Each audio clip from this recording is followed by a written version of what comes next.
Hola gente, acá va el tercer y último videito de la unidad 3 correspondiente a diagrama de Gantt, que estaría formando parte de la programación de operaciones y la matriz del marco lógico.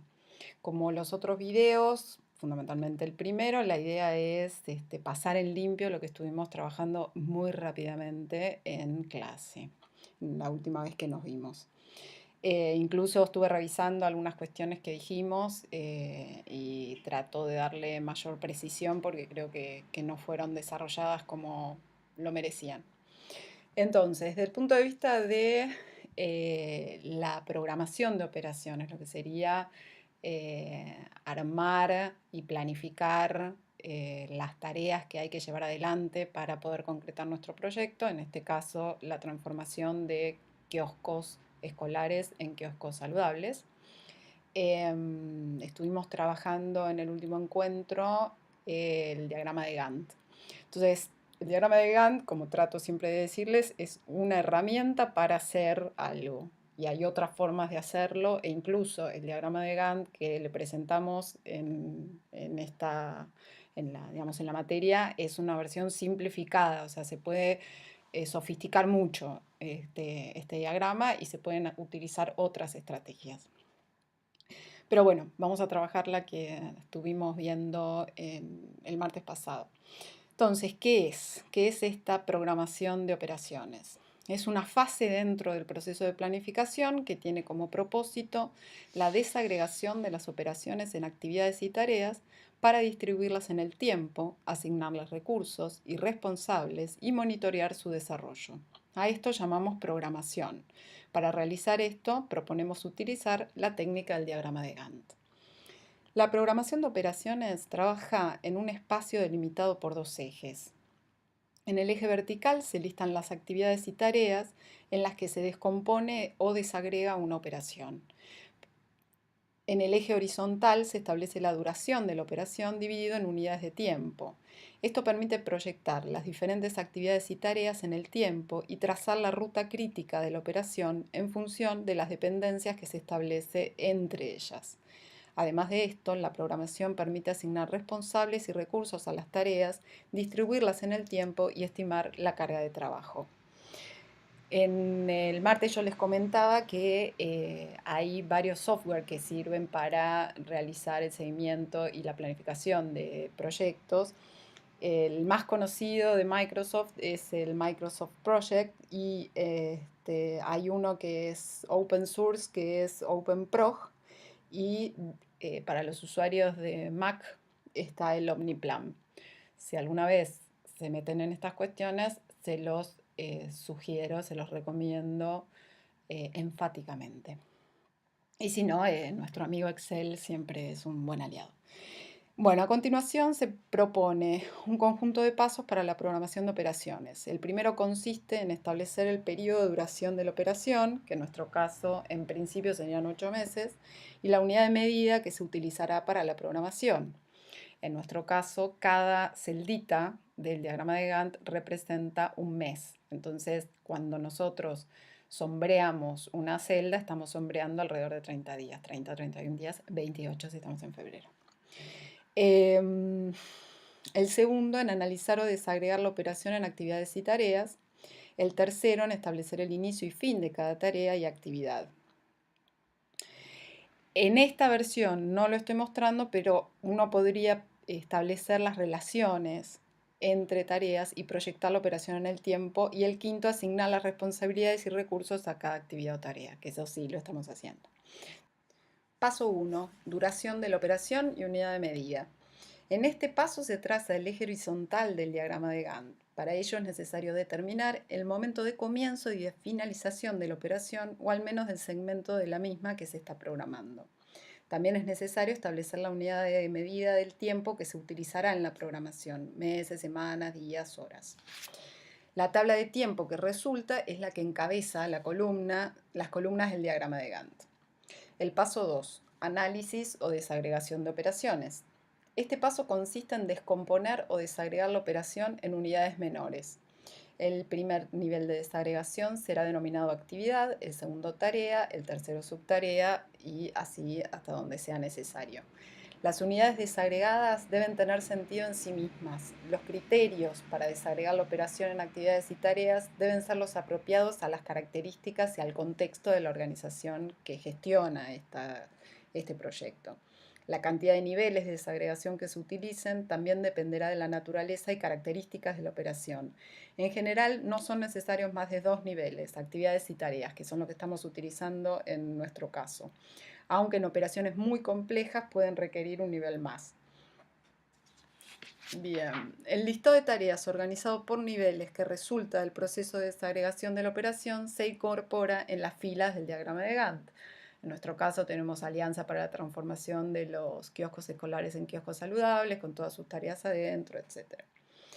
El paso 3, la determinación del inicio y el fin de las actividades y tareas. En lo personal, esto es la potencia más interesante que tiene el Gantt, que te permite visualizar, graficar, tener en una única herramienta toda la secuencia de las actividades, o sea, qué tengo que hacer primero, qué tengo que hacer después, cuáles se superponen, cómo distribuyo todo esto alrededor, a lo largo del tiempo. O sea, ese para mí es lo que hace diferencia en usar o no usar el diagrama de Gantt. Como siempre les digo, para mí las herramientas estas, para lo que sirven es para pensar, para ordenarnos, para organizar. Y en este caso, el diagrama de Gantt, lo fundamental para mí, el aporte fundamental que hace es permitirnos entender qué tengo que hacer primero, qué tengo que hacer después y establecer la secuencia de operaciones. Entonces, estamos en el paso 3, la determinación del inicio y del fin de las actividades y tareas. El tercer paso en la programación es establecer para cada unidad de desagregación de la operación la fecha precisa de inicio y de terminación. Esto se realiza colocando barras entre ambos momentos. Si yo tengo que hacerle una crítica al diagrama que les presento, es que la unidad de tiempo mes quizás es demasiado concentrada. Quizás, y se hace a veces, algunas actividades necesitan ser desagregadas en una unidad de tiempo mayor, otra menor.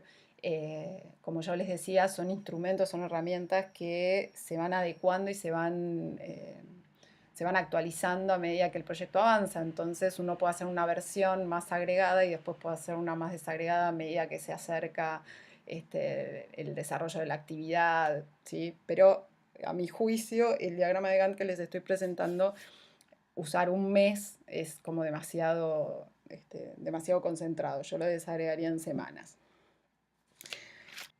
Bueno, el paso 4, que es la relación entre tareas y ajustes del tiempo de la operación, lo vamos a pasar de largo porque no lo incluimos en esta versión del diagrama de Gantt. Pasamos directamente al 5, que es la asignación de responsabilidades y recursos. El último paso se propone asignar responsables para cada tarea y listar los recursos que se requieren para su ejecución. ¿Se acuerdan que el tema de los responsables, en el caso del diagrama de Gantt, es el responsable directo, o sea, la persona que va a ejecutar esta tarea? Por eso los responsables se ponen por tarea, porque a veces toda la actividad la realiza una persona, pero otras veces no. Entonces, es muy importante identificar a quién yo voy a asignarle esa tarea o si la voy a hacer yo coordinador de este proyecto yo mismo, ¿no? Bueno, entonces decimos que los responsables son aquellas personas en quienes se delega la actividad o tarea. Los recursos son aquellas horas de personal, equipamiento, insumos y servicios que requiere la operación. ¿Se acuerdan que el martes apareció esta discusión? Digamos, cómo se miden los recursos que implica cada una de las tareas cuando no necesariamente es la compra, es decir, el presupuesto que implica comprar algo, lo que cuesta comprar algo. Cuando uno arma un diagrama de Gantt más sofisticado, lo que hace es cambiar la unidad de ese recurso, ajustar la unidad del recurso a lo que efectivamente solicita la tarea. En el caso del tiempo de un administrativo para hacer llamados, lo que sería la actividad 1, uno podría ponerlo en tiempo, ¿sí? Como nosotros estamos haciendo una versión simplificada, pasamos la unidad tiempo a dinero, ¿sí? A pesos. Entonces por eso ponemos a esta tarea, le asignamos 30.000 pesos, pero en rigor son, ese es la traducción en pesos del tiempo que le lleva a una persona que ya posiblemente tenga contratada para realizar ese trabajo y otros, asignarlo a esta actividad. Lo que quiero decir es, en otras versiones uno podría utilizar diferentes unidades de medida de los recursos, porque hay recursos de todo tipo. Lo que estamos en principio proponiéndoles son esto: horas de personal, equipamiento, insumos y servicios, ¿sí? Que acá lo traducimos a pesos. Entonces, para ir terminando, la programación de operaciones permite estimar recursos y coordinar tareas no solo ex ante, sino también durante la ejecución, que esto lo vimos el martes pasado. Todas estas herramientas no son algo que uno hace y se termina y no las usa más. Son todos recursos que uno va usando a lo largo de todo el proceso de ejecución del proyecto. Entonces, la idea que quería terminar la presentación del diagrama de Gantt es que es en efecto una potente herramienta para el seguimiento de operaciones y el ajuste de los tiempos y recursos ante eventos no previstos que siempre suceden, errores de cálculo y cambios de situación, ¿sí?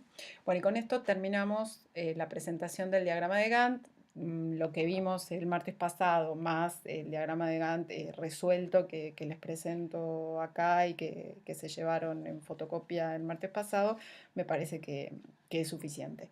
Y ahora vamos a pasar a presentar y trabajar un poquito más la matriz del marco lógico, que si bien la trabajaron con Esteban y después la trabajaron conmigo, me parece que quedaron algunas cosas medio sin desarrollar. Bueno, ¿qué es el marco lógico? El marco lógico es una técnica para la formulación de proyectos sociales.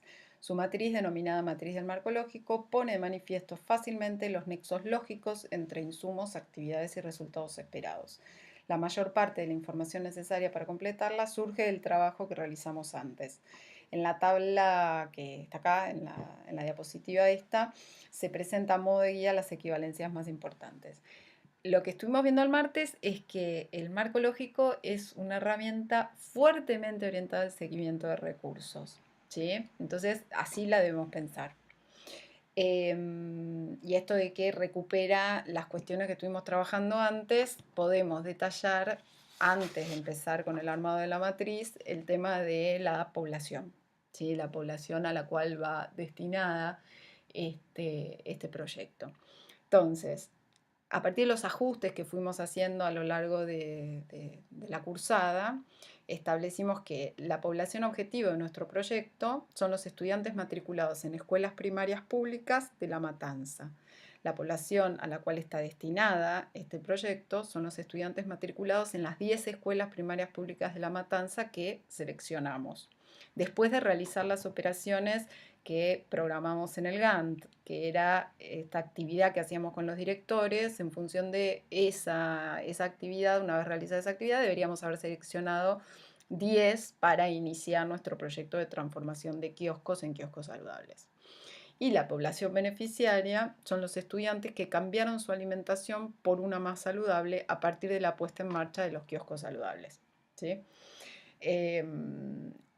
Haber definido la población de esta manera y fundamentalmente redefinir la población beneficiaria sobre los cambios efectivos que los estudiantes realizan en su alimentación, tuvo algunas consecuencias en el armado de la matriz del marco lógico que quizás, o sea, no quizás, sino que no vimos de esta manera el martes. Así que van a encontrar algunas cosas diferentes, pero tienen que ver con que, bueno, uno aprende sobre la marcha y va haciendo los ajustes necesarios sobre la marcha una vez que se producen esas discusiones. Entonces, vamos a ver un poquito de dónde sacamos cada cosa, ¿sí? Desde el punto de vista de lo que el marco lógico propone como fin, el fin o finalidad del marco lógico es el objetivo general del plan de trabajo que sale de, nosotros lo identificamos en el árbol de problemas, ¿sí?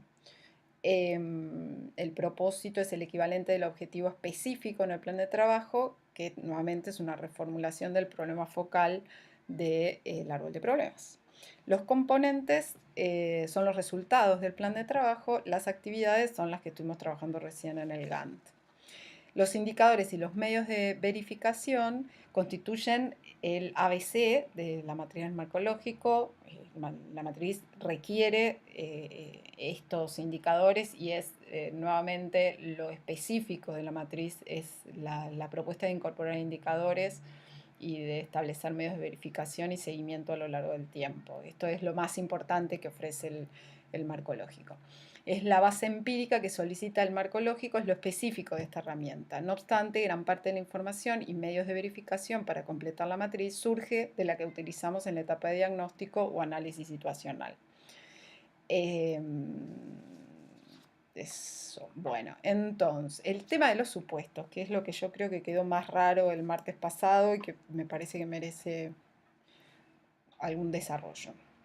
Los supuestos de la matriz marco lógico surgen de los hallazgos de la matriz de análisis de actores y de los parámetros identificados en el árbol de problemas. Son los aspectos contextuales que deben permanecer inalterables para concretar el proyecto. El martes pasado yo, porque se dio una discusión en clase, leí mucho énfasis a la matriz de análisis de actores, lo cual no está mal, pero me parece que quedó algo impreciso, que fue, la matriz de análisis de actores sirve para pensar el caso, o sea, lo que yo digo que sirve de insumo es la reflexión que provoca la matriz.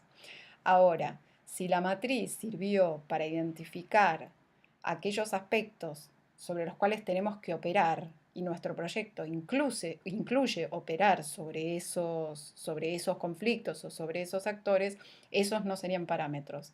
Es decir, que los supuestos sí o sí tienen, que se incluyen en la matriz marco lógico, tienen que ver con aquellas cosas que yo no puedo modificar a través de mi intervención, ¿sí?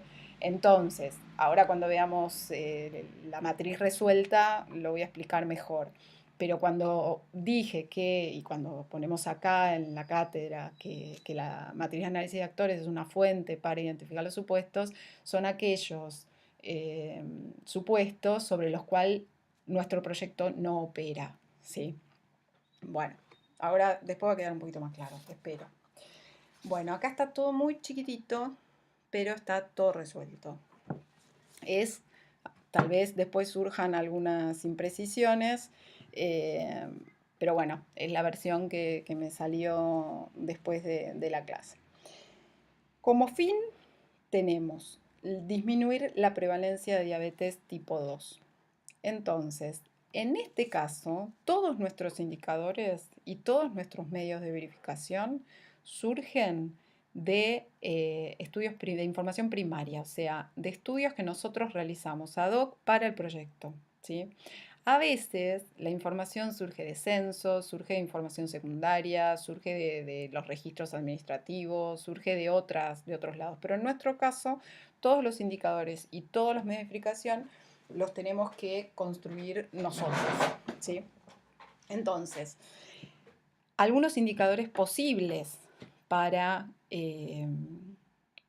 monitorear, para hacer el seguimiento del FIM. Puede ser el porcentaje de niños escolarizados en escuelas públicas del nivel primario en La Matanza con valores inferiores a 140 miligramos de glucosa por decilitro de sangre. Estos valores, ¿sí?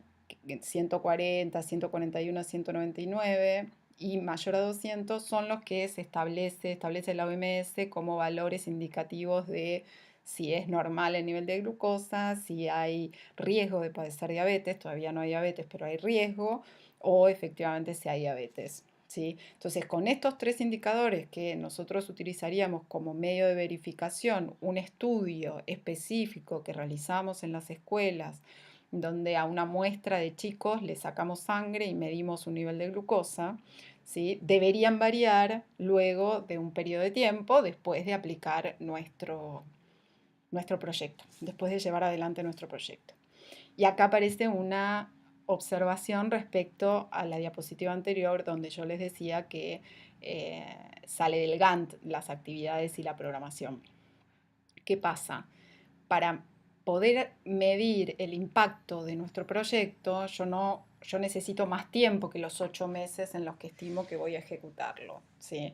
Entonces, por eso incluí en la matriz de marco lógico los 8 meses de ejecución del proyecto y puse después el mes 32, que es 2 años después que termino, o sea, 2 años del proyecto en marcha deberían generar.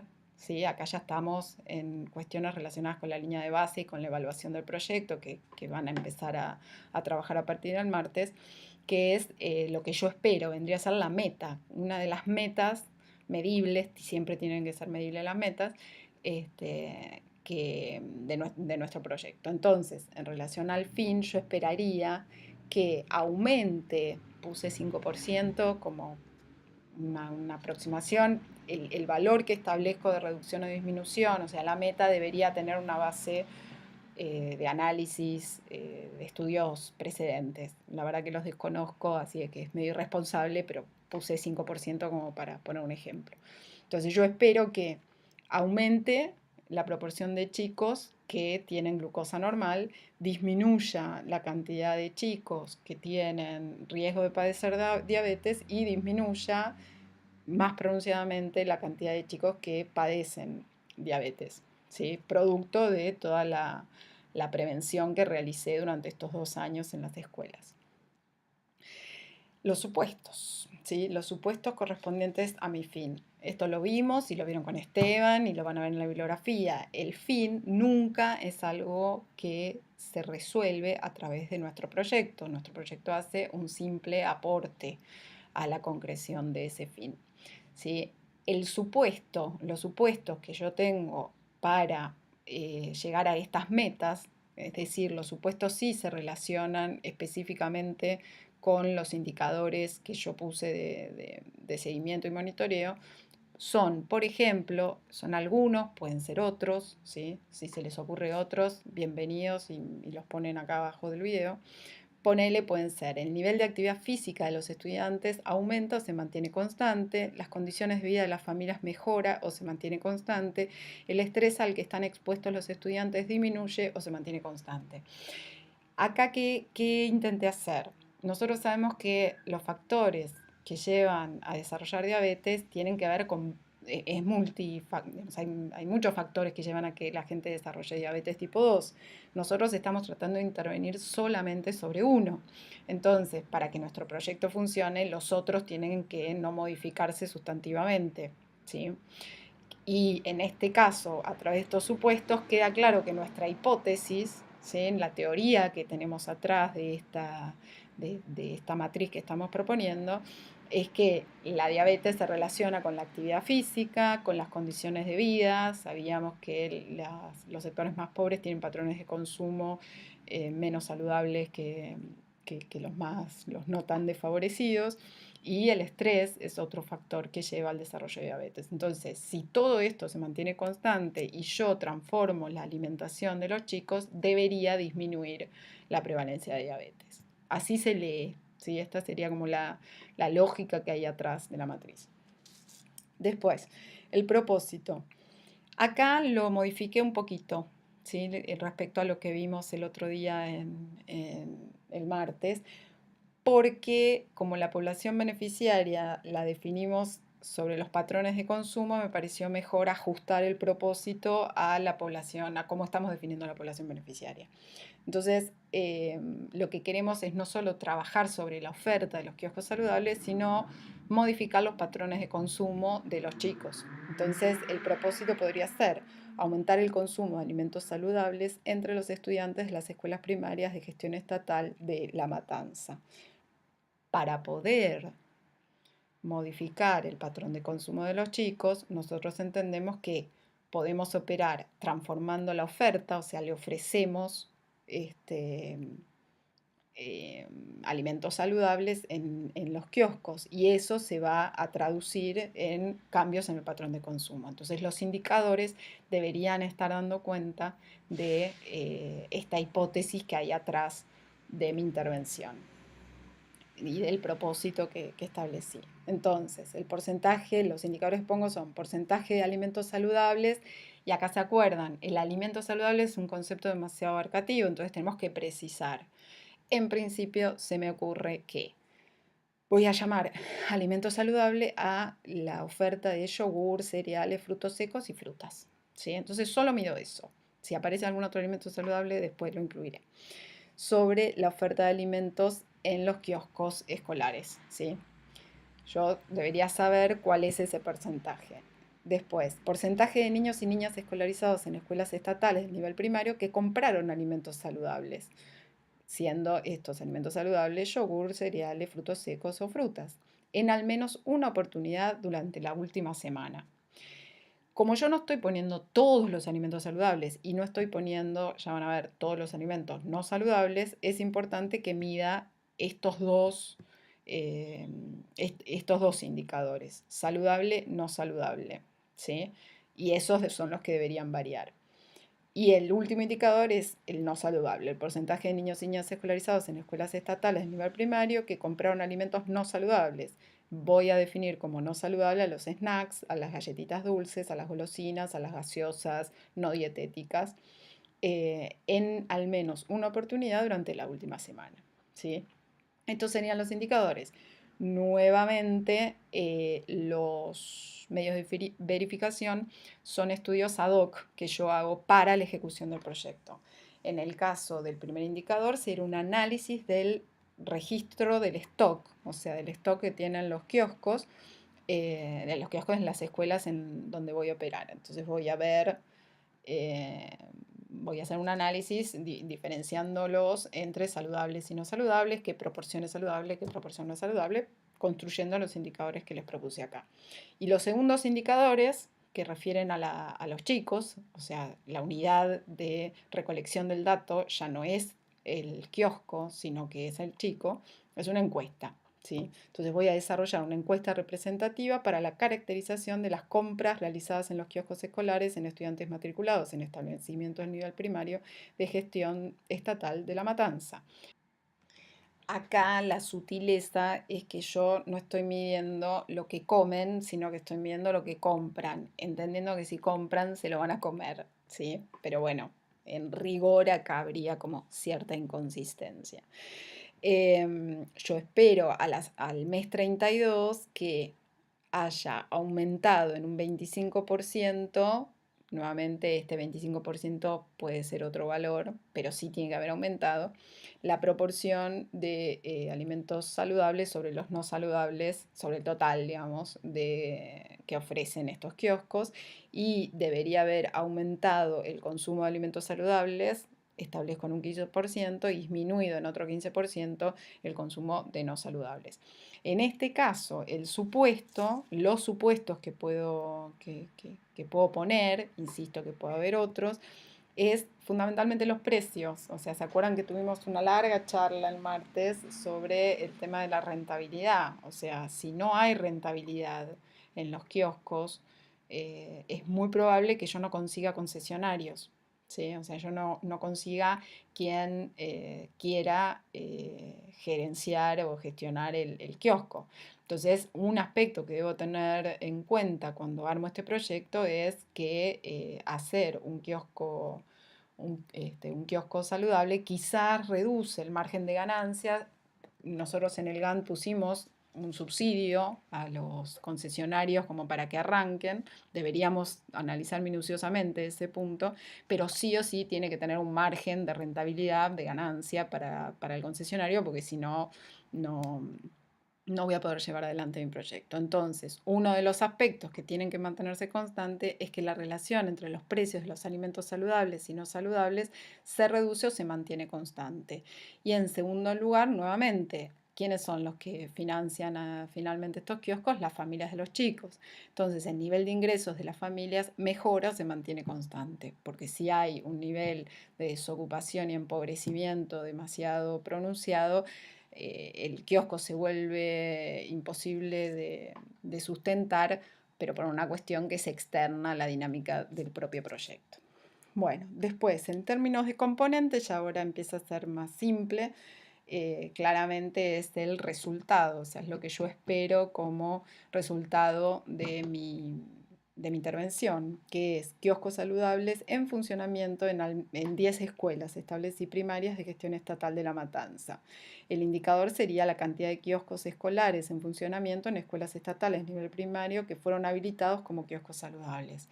¿Se acuerdan que nosotros en el Gantt poníamos que tenemos que generar una habilitación? Esa habilitación supone todo un protocolo de actuación, entonces si tiene la habilitación el kiosco, entendemos que es porque está cumpliendo con los criterios que lo habilitan a ser saludable. Entonces, como indicador alcanza con poner eso.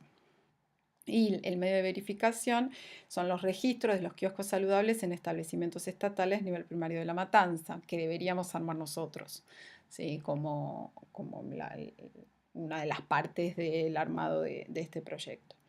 Lo que yo espero nuevamente a la semana 32, que puede ser a la semana a la semana no, al mes 32, puede ser antes. O sea, en realidad acá uno podría incluso ponerlo al mes 8, ¿sí?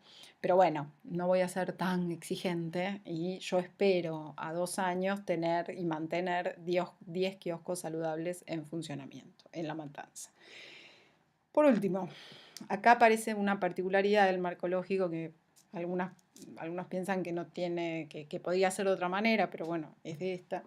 Y es que las actividades, ¿se acuerdan? Como esta es una herramienta que está fuertemente orientada al seguimiento de recursos, no hace falta el nivel de desagregación que necesitamos cuando estamos programando operaciones, ¿sí? Entonces vamos a poner todo a nivel actividad.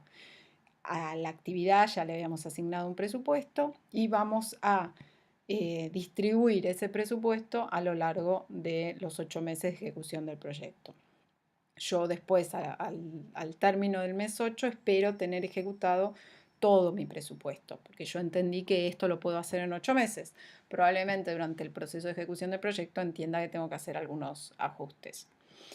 El medio de verificación es el presupuesto ejecutado, ¿sí? O sea, yo voy verificando a través del presupuesto del proyecto en qué medida voy o no ejecutando.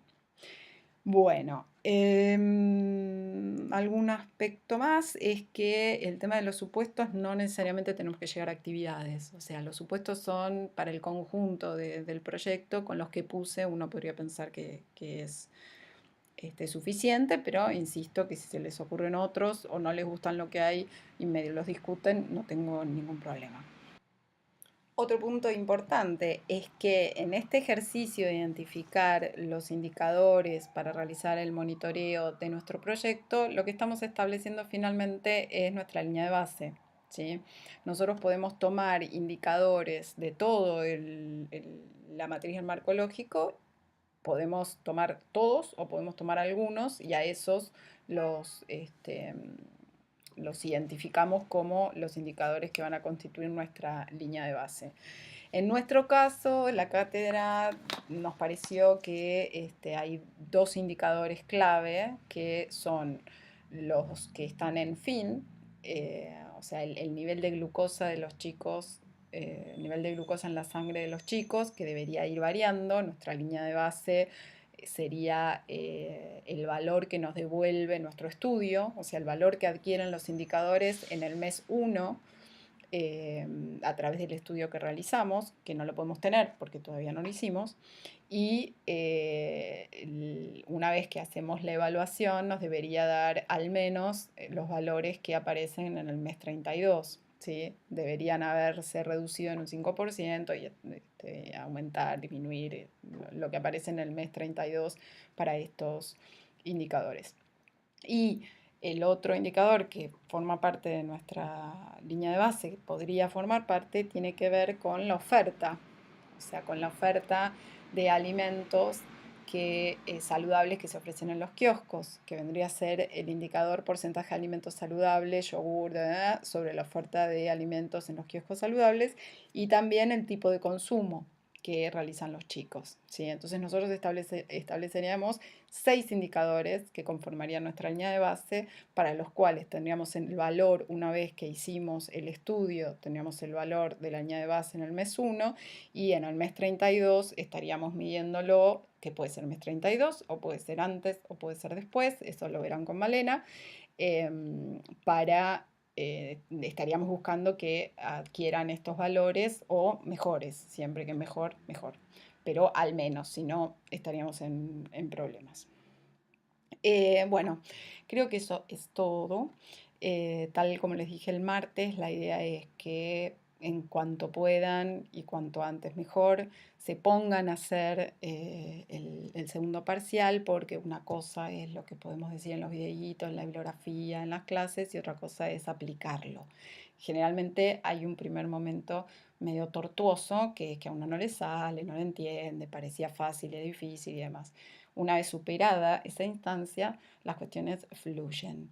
Pero les sugiero que aprovechen esta instancia de devolución que queremos dar, y para eso lo que tienen que hacer es empezar a hacer cuanto antes el ejercicio, y las dudas que les vayan surgiendo las ponen en los comentarios de estos videos. Y en la medida que acumulemos algunas, después vamos a resolver todas juntas. No lo hagan al final, porque si no después no vamos a tener tiempo para resolverlos, y además aprender y aplicar lleva un poquito de tiempo. Bueno, gente, muchísimas gracias por todos estos prácticos. Aprendí mucho, la pasé muy bien. Espero que ustedes también, y espero que hayan disfrutado esta unidad. Nos vemos en el coloquio. Mucha, mucha, mucha, pero mucha suerte. Chao.